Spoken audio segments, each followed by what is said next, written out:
This is an invitation to integrative brain-based Christian counseling, I-BBCC, brought to you by the Faithful Brain Institute.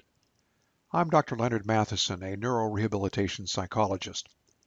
I'm a member of these professional associations and a retired professor from these and other educational institutions. Recently, I wrote a book, Your Faithful Brain, Designed for So Much More. In the book, I describe an approach to counseling that integrates faith and neuroscience.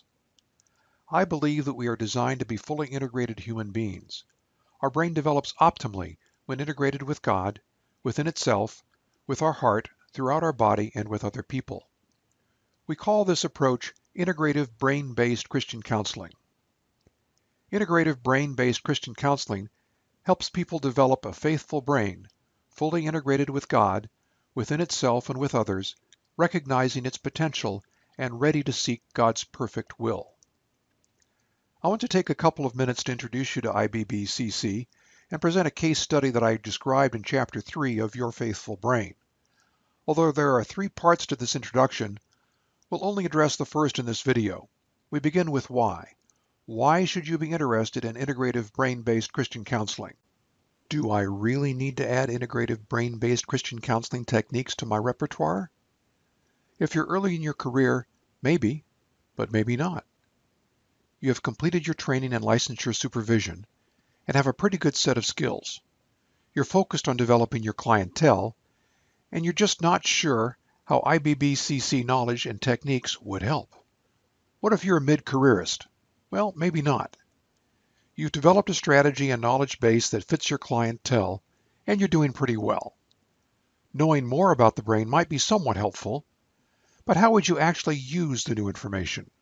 Do any of the I-BBCC techniques fit into your normal approach to practice? And what if you're a late careerist? Well, probably not. You're very busy, and by the time the professional day concludes, you're exhausted. Why take the time to learn something new? Frankly, that's how I respond to people who claim to have the latest and greatest thing since sliced bread.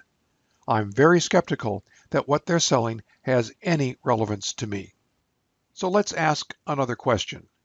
Can my clients benefit from I-BBCC? And for me, the obvious and very powerful answer is yes.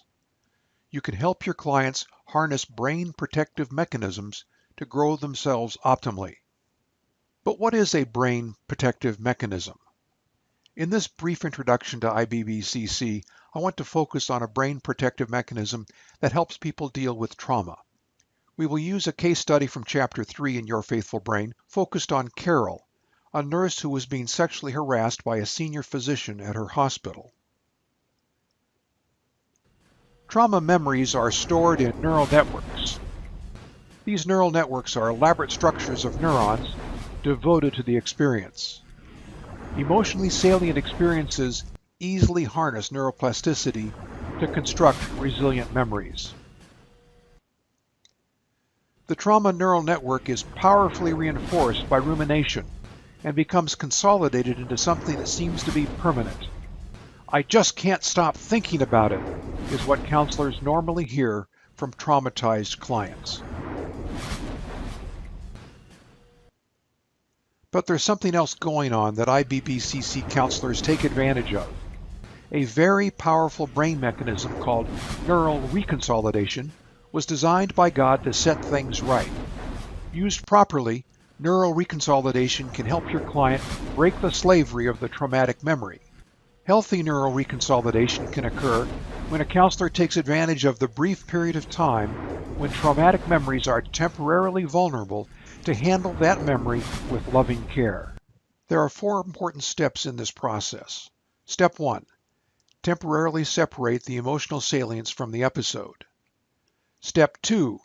Examine the facts of the episode to develop a healthy perspective. Step 3. Permanently separate the emotional salience from the episode.